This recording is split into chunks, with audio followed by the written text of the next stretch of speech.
కొందరికి గోర్లు కత్తిరించడానికి నెయిల్ కట్టర్ అవసరం ఉండదు. ఎందుకంటే పొద్దస్తమానం పెరిగిన గోర్లను పెరిగినట్టు కొరికి పారేస్తారు. చాలా మందికి గోర్లు కొరకడం అలవాటు. బోర్ కొట్టడం వలన కావచ్చు, ఏదైనా టెన్షన్ కి లోనైనప్పుడు కావచ్చు, అసలు ఏ కారణం లేకుండా ఊరికే కొరికేయడం కావచ్చు.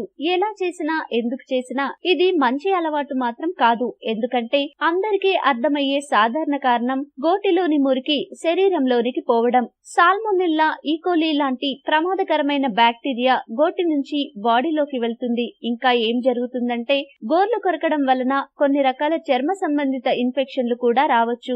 ఈ అలవాటు వల్ల దంత సమస్యలు కూడా వస్తాయని డెంటిస్టులు ఎప్పటి నుంచో చెప్తున్నారు. గోర్లు కొరకడం మానసిక ఆందోళనకు సూచన అని మానసిక నిపుణులు చెప్తున్నారు. ఇది ఆరోగ్యకరమైన మానసిక స్థితిని కూడా ఆపదలోకి నెట్టేస్తుందని హెచ్చరిస్తుంటారు. ఓరల్ సమస్యలు, దురదృష్టం ఎక్కువైతే క్యాన్సర్ ని కూడా మోసుకొస్తుంది ఈ అలవాటు. కాబట్టి గోర్లు కొరకడం ఇప్పటికైనా ఆపండి.